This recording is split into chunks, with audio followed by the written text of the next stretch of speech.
What's up, you guys? Thanks so much for clicking on the video. My name is Leah, and we're going to be recapping and reviewing Real Housewives of Dubai. This is season 1, and this one will be episodes 6 and 7. So we catching up, so let's go. So y'all know sometimes before we get into the review, we talk about the drama that comes on the timeline. So yesterday I got on Twitter, just doing my scrolling, and I see Caroline Brooks going off. Like, she is pissed off. And like someone said, it's like 3 a.m. or 2 a.m. in Dubai. Who pissed in her coffee? So we were all trying to figure out, who was she mad at? Like, why is she angry? Who is she talking about? And people surmised that she was talking about Ayan. So Ayan did a interview with this blog, or this I don't know if it is a blog or if it's like an entertainment network. I've never seen it before. But let's get into it. And then I'm going to give y'all my thoughts, and we're also going to read Brooks's tweets.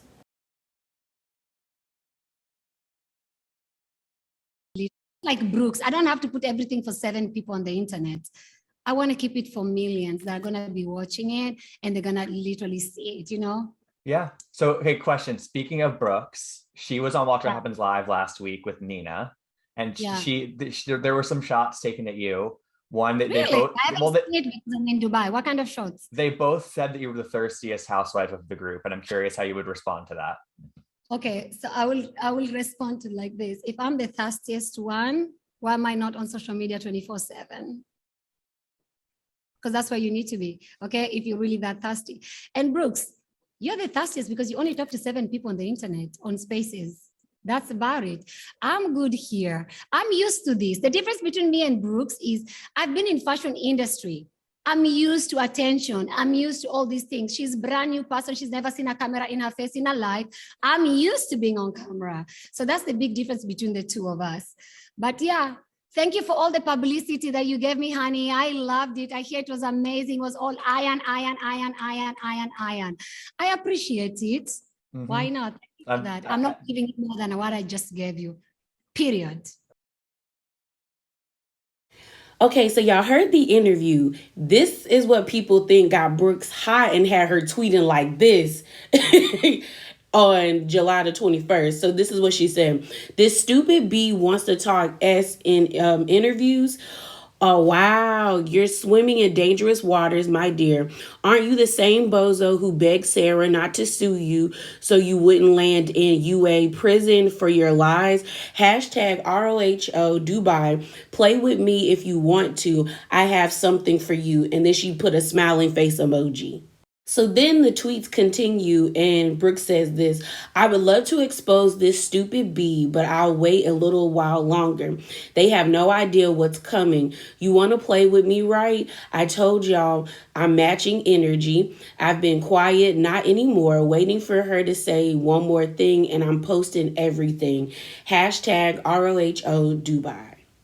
Okay, y'all, so here are my thoughts. We can't definitively say Brooks is talking about Ayan, but because Ayan has done the most recent interviews and she was shading Brooks, everyone kind of came to the conclusion she was talking about Ayan.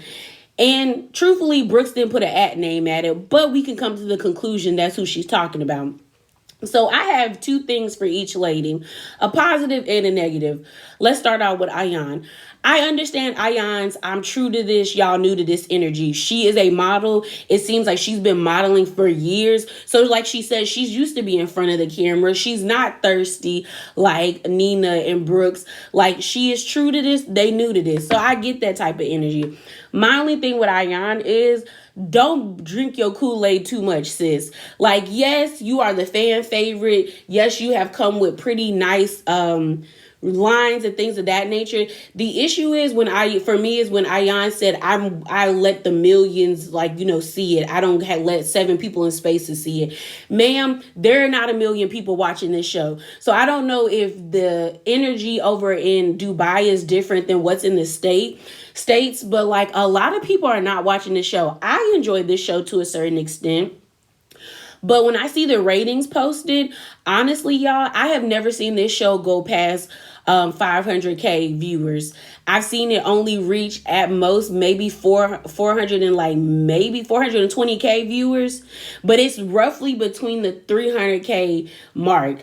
And maybe it might be like a slow burn, like how Potomac started off and things of that nature. And maybe even Dallas, because Dallas started off kind of slow, but then it got racist and we had to let it go.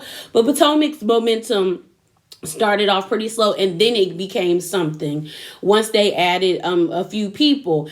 And my thing is, like, Ayan, don't believe your hype too much, sis, because y'all are not featured like that. The only people I've been seeing really like enjoy this show are people who are avid watchers of Real Housewives, like people who have certain fan series that they stick with, like Atlanta, New Jersey, New York. They are not really watching this show, but people who are just a lover of Housewives are.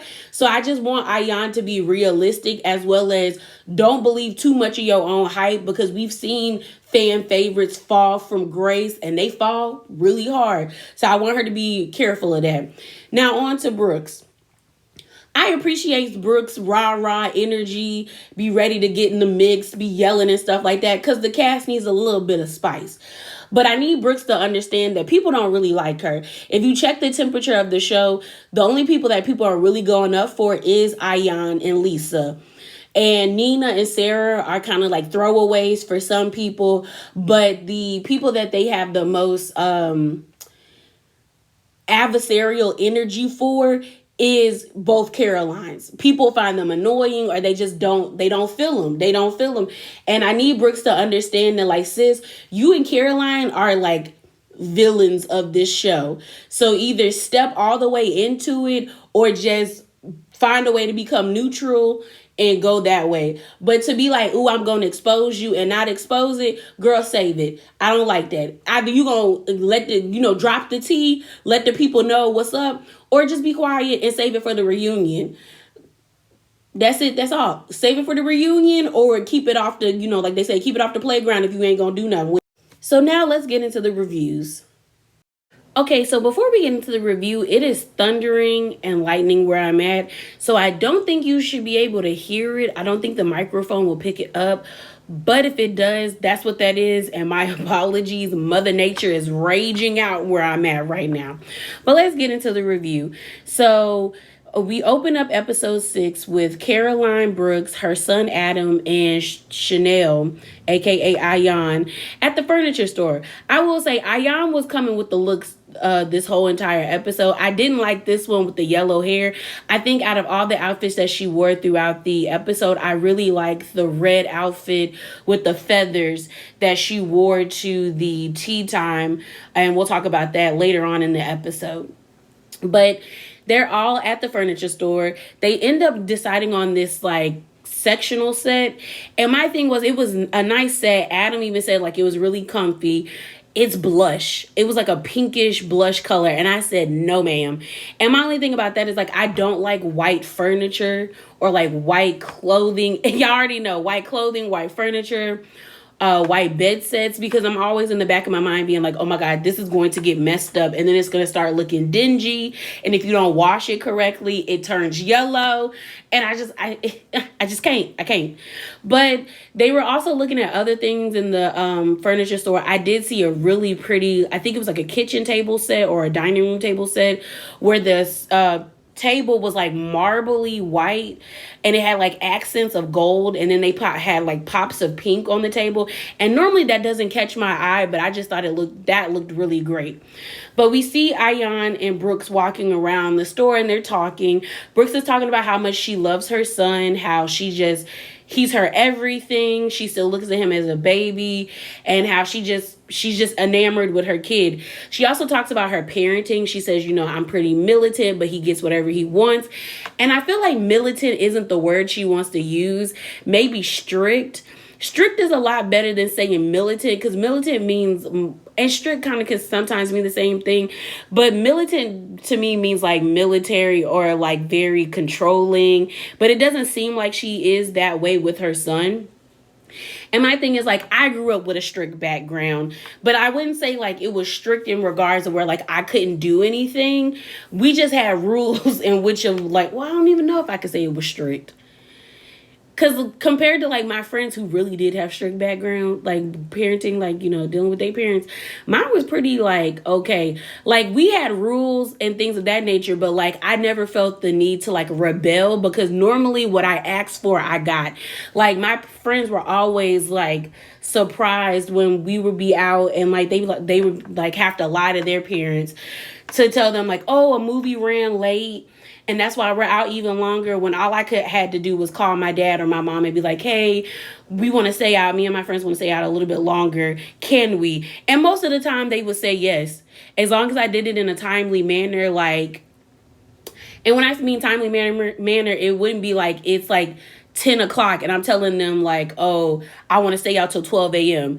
It would have to be like around 9 o'clock and me being like, hey, can we stay out till 12? And them telling me like at 11:30, 11:45. You know what I mean? But yeah, like I never felt the need to like rebel against my parents because like I said, I normally got what I want. But it was cute. Ayan and, well, mainly Brooks talks about how her and Ayan have like a sister relationship. They argue in the morning, they beef it out, and then by the end of the day, they apologize, they out the drinks, and they were like, it happens every day. That would get tiring if that was me. I'm just saying. So next thing we see is Caroline and Sergio and Caroline's parents. It's the week of the wedding, so everybody's flying into Dubai, and they're staying at this lovely hotel. I didn't know if it was like a resort and they just had like a house on like a resort property, but it looked like it was attached to a hotel based off of the pictures, but I wasn't really sure. I still have to get used to them calling people butlers and having like house staffs, because, you know, we know that's like normal here. Like people have butlers, people have like housekeepers and things of that nature.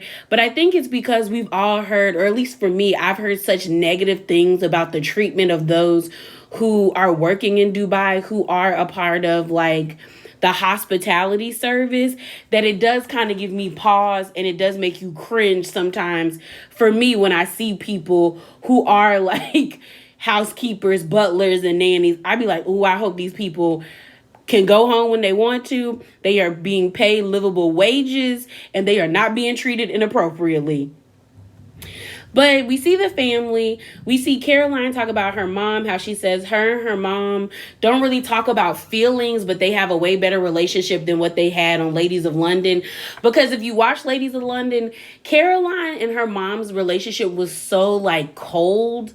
And it was mainly on like the mom's part. Like Caroline would somewhat try, but the mom would kind of shoot her down. But it just seems like they're in a good place. You have her dad. She was like, she's probably a lot more affectionate with her dad, but they're not very like cuddly. They then continue to bring up like the whole age difference where Caroline is 45, Sergio is 27. Nobody cares no more. Nobody cares anymore.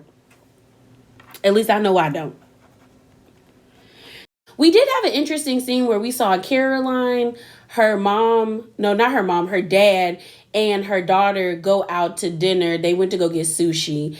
And they were just talking. We find out that Sergio's family, like, did not want him to marry Caroline. Like the dad was like offering money for him to stop talking to Caroline, as well as the mom wouldn't stop crying. Like Caroline was like, she was not happy about this. And at first Caroline said she was pissed, but then she thought it was funny because she was like, I'm at the end of my line. Like I'm 45. He is 27. Like if we don't work out, he can still live his life and still cultivate other relationships. So I don't even know why. But I thought it was cute when the dad said, you know, if it works for you, it works for you. As long as he treats you right, it is what it is. And I think that's a testament to the family knowing who Caroline really is, because it seems like Caroline does what she wants, how she wants. And the family just rolls with it. She said her parents really didn't have an issue with Sergio's age, more so the kids, because I think the kids always thought that their parents would get back together.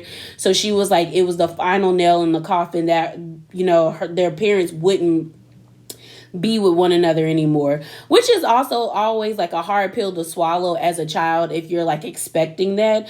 But I did think it was interesting that, like, you know, them people really didn't want their son with Caroline, that they was gonna pay.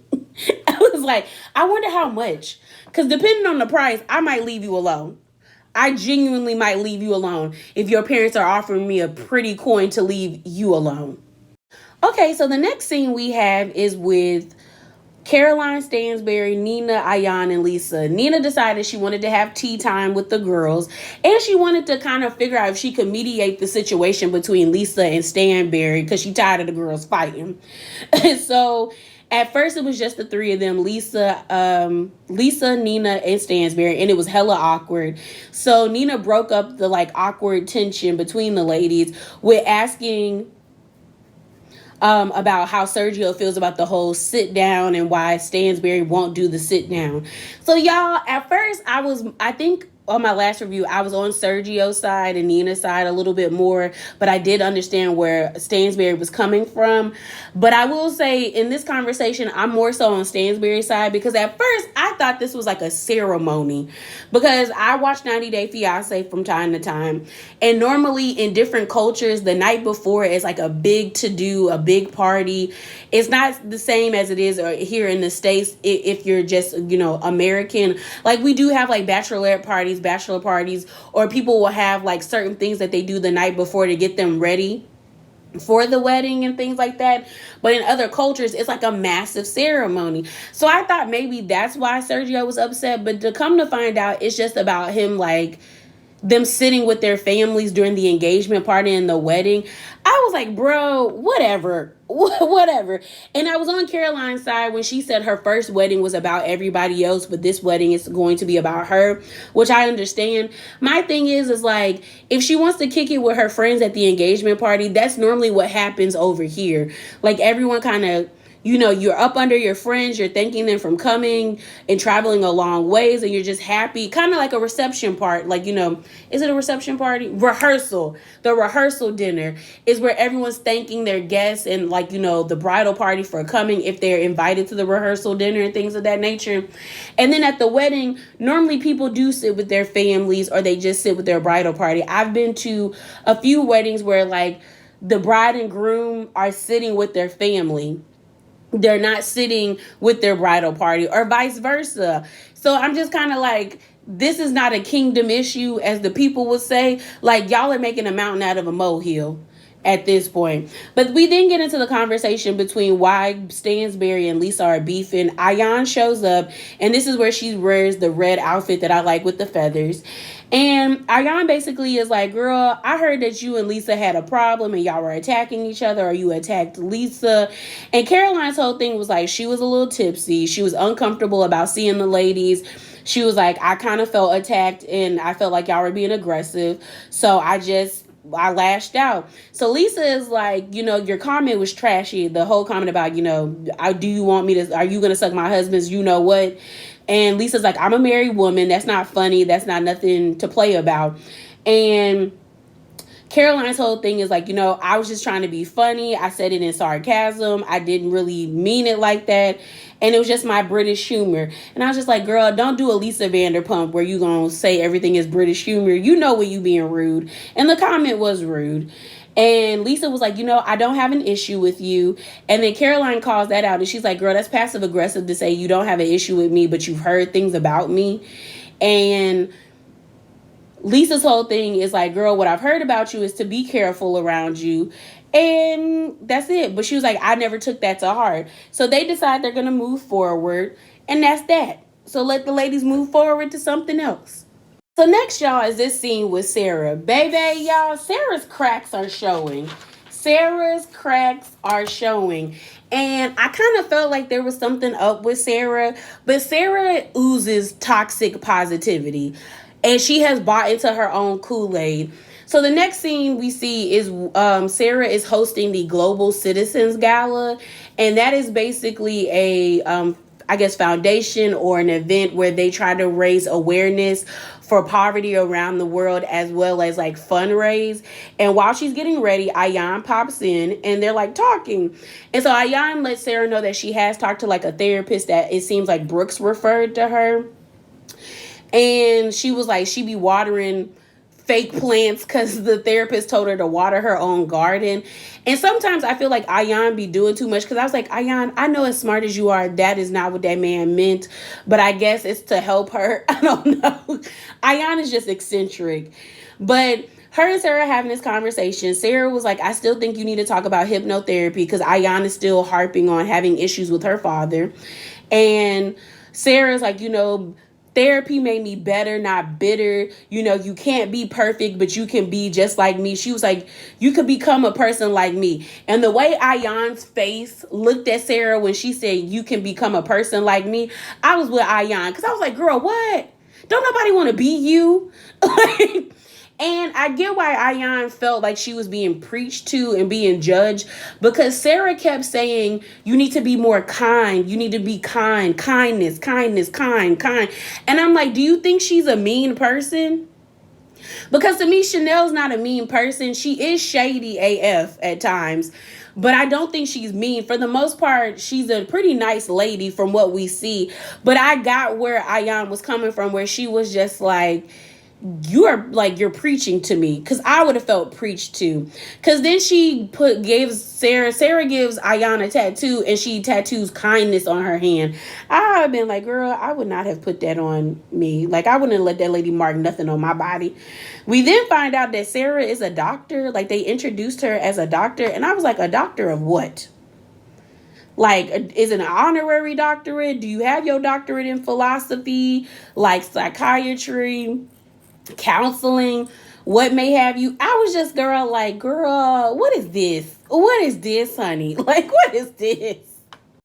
Okay, y'all, so we're finally at Brooks's pool party. She invited everybody. Sara was the only one who couldn't come because she had prior engagements. We finally meet Brooks's best friends, or her childhood best friends, Brian and Adam. We find out that they're brothers and that they're gay. And I'm only mentioning that they're gay or their sexuality because they decided to do this cringy commercial about how, Dubai is safe for the gay community. Like, you can come here, you might not be able to like hold hands and kiss on your significant other, but nobody really can do that. So like, everything is safe. It gave very much of like, everything's good in Boston, say there's no war in Boston, say. It gave very much of that. Shout out to my Avatar The Last Airbender fans. It gave that, because I was just like, girl. And this is my thing. I'm not saying Dubai isn't a safe place to go. And we've all heard disparaging things about any country in this world. Like, America ain't too hot itself, okay? We already know, I know. But if a person of color, a black person, or somebody a part of the LGBTQIA community doesn't feel like safe or has heard disparaging things about an area and they don't want to go there because they fear for their safety, they have a right not to go there. They have a right not to feel like, I always think that is like your ancestors, your angels, your protectors, your gut telling you, girl, don't go over there. Animals sense danger and don't go places. We need to do the same. And my thing is like, this is coming from women who have or who are attached to affluent men. So they experience life a different way. By that, I mean, if you look at the cast, Caroline is a white British woman, but the only reason why she moved to Dubai was because her husband got a job there and he had money and is very affluent. So she still has probably getting child support checks as well as doing her Instagramming thing. She gets money that way. Then you have Brooks. Brooks was married to an affluent man as well and moved to Dubai and was able to garner becoming a millionaire, probably due to being attached to him in some type of way. You have Sara, who is Emirati, so she's a native, so she experiences the land a different way as well. Then you got Ayan and Lisa married to white men. One's a white American man, the other one's a white British man, and they both seem to have high-powered jobs. And then Nina's husband is in the entertainment industry. So it's like their version or their way of the perception of how Dubai is totally different than to the common people. So I would just be weary of taking their advice to a certain extent.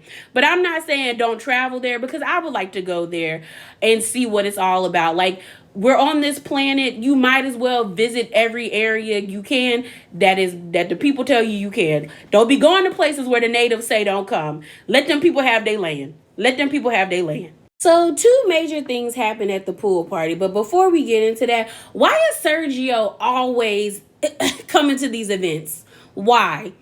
Why? Does Sergio not have friends? Does Sergio not have a job? Did Caroline put in the clause of her contract that Sergio had to be her tag along and he gets a fee? Because I'm tired of seeing Sergio. I'm tired of seeing him. But like I said, two major things happened at this event. We had Lisa and Ayan, well, honestly, three things.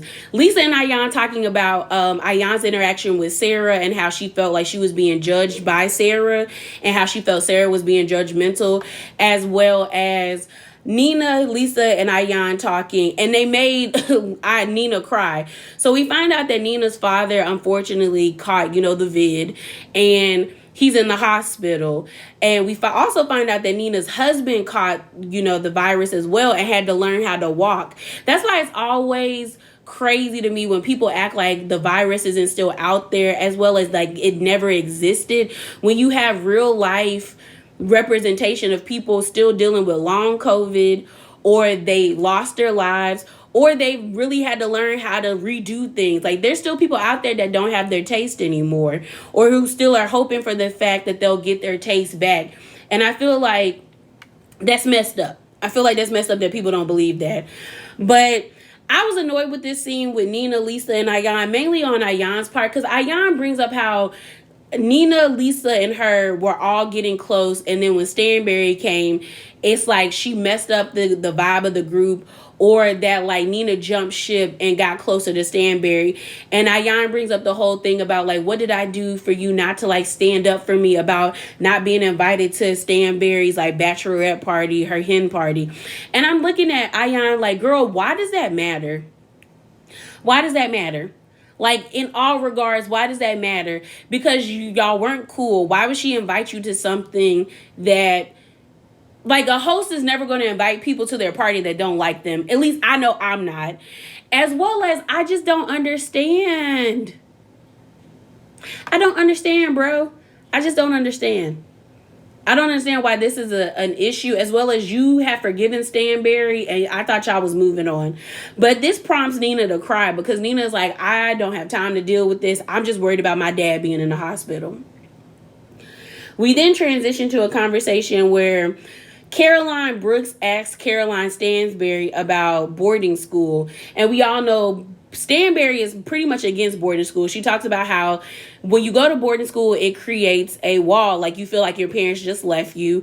She was like, I was in boarding school from 6 to 18. She also says people who are newly rich like to do things they think rich people do. Shading Brooks, because there's no reason Brooks should send Adam to boarding school. Like, she really doesn't have a reason other than like she wants him to get this like amazing education. But it's kind of like he could probably still get the same education in Dubai, and then over the summer you could send him away to do things. That's what my parents always did. Like, over the summer we did camps and things of that nature, and that helped us. But to just send him away is crazy. And the boarding school is in Switzerland. We find out that Adam has been on the waiting list since he was 4.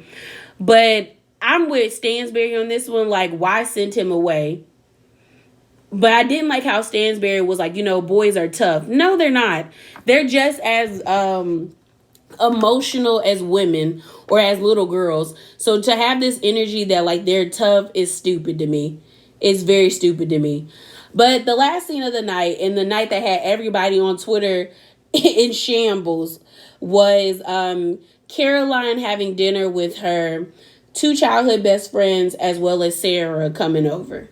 So I'm not going to go blow by blow of this scene between Sara, Brooks, Adam, and Brian. But what I can say is that Caroline's reaction was too much, but I understood. Sara overstepped, and her friend also overstepped by co-signing what Sara had to say. Because Brooks only asked about how she felt about like her boarding school. She didn't ask her about, what do you think I can improve on in my parenting? So Sara, with her whole like counselor hat on, thinking she counseling everybody, overstepped by saying, I think you need to be more affectionate with your son, because she said that in response to Brooks sending Adam upstairs and telling Sara to go check on him to make sure he was okay and that she would be there at the end of the night. And Brooks was like, oh, I need, like, Sara was like, oh, you need to, like, you should be the one to tuck him in. And Brooks is like, no, like, he going upstairs to do what he do, and I'll be there later on. Because Brooks had a lot to say. She basically said, no, I wasn't sending my son up there to go to sleep without me saying goodnight. I was sending him upstairs so he could go play Roblox. Like, I could tell my son was tired of, like, eating dinner with a bunch of grown-ups. But I do think Brooks's response was, she snapped out. And she was triggered. You could tell she was triggered because the way she told them, ain't nobody gonna tell me how to raise my son, especially one that came out of me. No, ma'am. No, thank you. Especially not in my home. Not in my home. You're not gonna sit here and try to tell me how to raise my kid. So I got it. I got her frustrations, and I do feel like Sara overstepped because, like I said, she asked you about boarding school. She didn't ask you about parenting. And then for Sara to say, I think all kids should get 3 things: love, care, and affection. And I'm just like, okay, we can tell that she loves her son. We can tell she cares for her son. We've also seen her be extremely affectionate with her son. So for you to be like, you don't see that off of just this small interaction says a lot about you and what you are calculating in your brain. Now, that's not to say that if you see something, you shouldn't say something or you shouldn't protect kids, because we all should do that. But Sara didn't read the room because Caroline already was giving her the crazy eyes when Sara was like, I know I don't know Adam that much. And Caroline's response was like, you don't. But are you going to be okay if I say this? And that's when she said, I think you need to be more affectionate with your son. And then the crazy eyes came out. So I just feel like Sara does too much in the sense of Sara thinking she knows everything and she's like above the ladies in the sense of like, I'm the guru of this and of that. And it's like, ma'am, you don't know everything because you would have been in a better place in your own personal life and not telling us how you constantly choose the wrong men or you constantly are trying to like prove yourself to people. But yeah, it was a mess. It was a mess. But let's get to the next episode. So let's get into episode 7. A mess at the end. A mess. Sara is condescending AF, and we gonna get into it. But the episode opens up and we see Ayan and Taj, and they're going to be walking in a fashion show for UA's 50th anniversary of the founding of the nation. We find out that her son is also a model and he has been modeling. And it was cute. I thought Ayan looked beautiful in the outfit that they actually want her to wear. What her son was in, not so much. He just looked like a spaceman. And I was like, how does this represent Dubai? But I guess the theme is like gold. We then see Caroline and Sergio's parents meet up, and it was so awkward and uncomfortable. Caroline's mom sounded like this the whole time to me. Ridiculous. You did understand English. You understand other. Like, the lady asked, like, do they speak good English? She had told the mom, Sergio's mom, you speak English very well. And the lady said, no, I'm horrible at it. I was like, if your mama don't shut up, tell your mama to shut up. Caroline, get your mom. But it was awkward. It was definitely awkward because we find out that Caroline is 18 years older than Sergio, but 10 years younger than Sergio's father. So there's that moment. The dad talks about how, like, I guess in the UK press that it was talked about that he offered money for Sergio to leave Caroline. And he said, well, who cares about it? At the end of the day, he ain't take the money, so it is what it is. I said, yeah, but like, was it that serious, bro? You really didn't want them to get married? But he said, at the end of the day, I love my son, and if he's happy, I'm happy. I said, you didn't feel that way in the beginning. What changed, Daddy? What changed?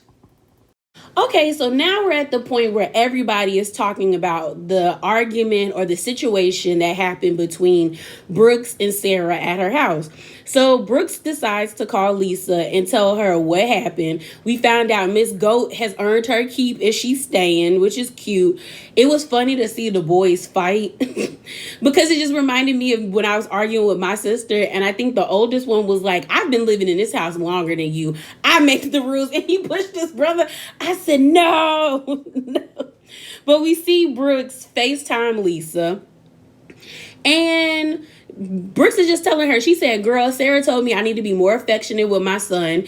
I was like, I didn't ask her about parenting. She just like came out of left field. And my thing is, throughout this whole episode, Brooks' story was pretty consistent. Sara was the one that was making up shit. And I was like, Sara.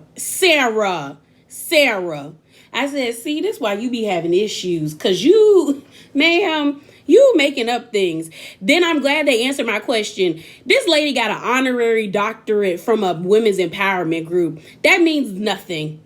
It's different when it comes from like a university, but from an empowerment group, I would never, no. And then Brooks talks about her friendship with Brian. She said, me and Brian will be okay. We've been friends for 20 years, but Sara, I don't know her for her to be critiquing the way I parent my child. And I'm not here for it. I'm just not going to do it. I'm not here for it. So then we see Sara and Nina talk, and Nina's like, well, Brooks called me and she was very upset. She felt like you were judging her. And Sarah's like, I never said anything about her parenting. I was like, you did in a roundabout way. She asked you about boarding school and you chose to tell her you shouldn't talk to your son that way. You should talk to him differently. And then you did pretty much say you should be more affectionate, but you said y'all should be a lot closer. Come see, come saw. It's the same thing, girl. Same thing. And Nina's like, I didn't say that. She was like, she asked me about, like, you know, she invited me into the conversation. Now, I give you that. She did invite you to the conversation, but she asked you a specific question about boarding school, Sara. The lady did not ask you about how she raised her kid. She did not do that. So I was like, you overstepped, ma'am. You totally overstepped. So let's get into this engagement party. So everybody's on their way there. We see Sergio was getting on everybody's nerves because Yasmin, they did a close-up on her while she was getting her hair straightened or putting on her makeup. And the way she rolled her eyes, Sergio kept asking Stansberry questions. And I was like, he is whiny. He need to calm down. All the way down. She ends up wearing this necklace that's over, I think it was like $700K. That's how much the necklace was worth. She looked nice. We find out Sergio is a bridezilla. You can see. I don't know if Sergio is so much of a bridezilla or he just wants everyone, you know, I was about to say he wants everything perfect, but that's what a bridezilla is. On the way to the party, we see Nina is in the car with her husband. She just going through it. She is planning to go see her dad and she's flying out, but she was feeling some type of way because they all thought he was only going to be in the hospital for a little while, but he's actually been there longer. And it was really jarring for her to see her dad with all those tubes inside of him. And she just wants to come to the event, the engagement party, and just be positive. I did feel bad for her when she was just like, I have to stay positive, and that's what I'm trying to do. And it's kind of like, it seems like Nina is maybe the backbone of her family because she has 3 other brothers that live, I guess, in Texas with her parents, but they always call on her because, you know, she married to a rich man. And she said she just feels helpless because there's no amount of money she can throw at this situation that will make it okay because, you know, he's sick and they're probably doing everything they can at the hospital, but it's all up to him and up to his, like, body to figure it out. You know what I mean? So it was sad. We then get to the actual desert party because they decided to have the engagement party in the desert. It was cute. I liked it. I didn't like that it was 102 degrees. I would have been in my feelings. I guess there's some lady named Noria who owns like a club out there where you party in the desert. That wouldn't have been my move. The whole thing about Sergio and Caroline being mad about what Ayan had on. First of all, she didn't have on a veil and she didn't have on a gown. She had on a cape and like a bodysuit. But girl, you felt upstage. You let us know you felt upstage. It is what it was. It is what it was.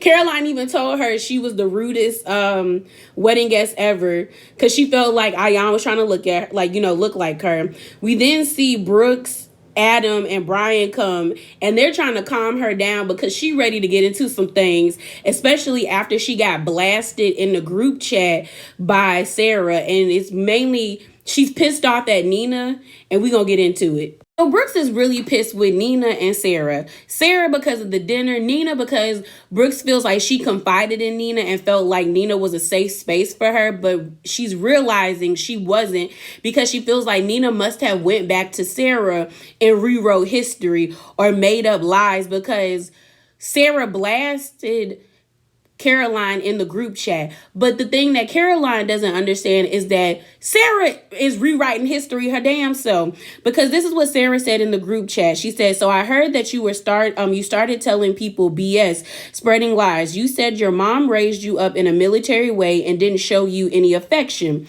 I told you it's not right because as a child you need affection, and you agreed and said, Sara, you're right. I wish my mom told me she loved me more every now and then. I told you, don't make that mistake to your son. Break the generational cycle. I didn't say you're not affectionate with your kid. I said give him more." And my thing is like, that's not how the conversation started off, ma'am. That is not how the conversation started off. So we see Brooks and Nina sit down, and Brooks is on 10. I will give her that. She low-key was attacking Nina because she was pissed and she was slightly drunk. And she also, you could tell that Brooks is triggered by someone questioning her parenting. So Nina was like, "I don't really want all of this right now. Like, lower your voice." And she's like, "I'm going through a lot." And Caroline's like, "So what?" And so Nina's like, "I'm done with her." And I'm like, this is my thing with Nina. Just because your father is in the hospital does not give you onus to not be checked. Now, do I think the way in which Caroline is going about it is wrong? Yes. Like, all this energy you have should be for Sara, not for Nina. But as well as Nina, you can't be the bone carrier and not think you ain't gonna catch a few strays. Like, you decided to call Sara up and tell her that you and Brooks had a conversation and Brooks told you this, this, and this. If you're going to be the bone carrier, you have to have thicker skin and be ready for people to shoot shots back at you. Now, does that give Brooks a pass for saying she doesn't care what you have going on in your life? No. But at this point, Brooks is like, "Girl, I don't care what y'all got going on in your life. I got going on in my life." And that's true. Everyone has stuff going on in their own lives. So it's kind of like we're playing the oppression Olympics of who has it worse than anybody. But I do think Brooks saying, "I don't care what you going through," or "so what you're going through," was wrong. It was definitely wrong. So then we see Sara, Ayan, and Lisa talking. While all of this is going on, Stansberry is taking pictures with her people. She's mingling. She doesn't even really care what's going on. And she actually almost started crying when she talked to the lady, the interior designer, where she said, "Every place that I have moved to, you've made it feel like home." And that's important to a lot of people. So kudos to that lady. But we see Sara, Ayan, and Lisa having a conversation. And Lisa and Ayan basically tell Sara, "Girl, you overstepped. You might not have meant it that way, but you hurt her feelings and you did come off like you were judging her parenting. So you're going to have to correct it." We then see Brooks and Nina are still having their conversation, but Nina is over it. So she decides, you know what, I'm getting up. I'm out. I'm done. And she comes back and sits down with the ladies. And she starts kind of crying, and they're like, "Girl, what's wrong?" And she was like, "I can't right now." And she was like, "Y'all need to figure out y'all's situation." And she's directing it towards Sara. And Lisa even is like, "Girl, everyone's getting caught up into this because Brooks is pissed off." So Brooks comes and sits down with the ladies. You can tell sis is drunk or she is tipsy. More so, I'll say tipsy. But she is ready to cut off Sara's head because she not here for it. She not here for it. So we finally have this sit down between Brooks and Sara. And honestly, y'all, I was on Brooks' side with this one. Sara got on my nerves because I really feel like in this episode, Sara was rewriting history. Yes, these things were said, but not in the sequence in which she is saying them. Because I was like, "Sara, that's not how that happened, ma'am. That is not how that happened." And this is how I know Sara is full of toxic positivity is because you can't see the forest from the trees, because you think everything that you say is positive and that it's good and that your word is law. And it's like, ma'am, that's not what you said. So they sit down. Brooks is like, you can clearly tell Brooks is tipsy and almost borderline drunk if she took another shot or another drink. So she sits down. She's talking to Sara, and Sarah's like, what's wrong? And Brooks said, you upset me. And she was like, how did I upset you? And Brooks is like, you basically said I needed to be more affectionate with my son. And Sarah's like, I didn't say that. I said you need to be closer. I said, ma'am, that's the same thing. Like, let's not play semantics and let's not play games with words. That is technically the same thing. So then Brooks goes on to say as well. So then Sarah's like, well, you told me you wish you had more affection from your mom. And Brooks was like, yes, I said that, but not in that context. I said, yes, my mom was militant, but I felt loved. Like, and I would have liked her to be more affectionate, but I'm affectionate with my son. So what are we talking about?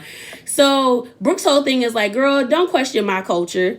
I'm not questioning yours, so don't question mine. So then Sarah's like, what does that have to do with culture? You said something about generational curses. Sarah's like, I never said anything about generational curses. I said something about generational cycles.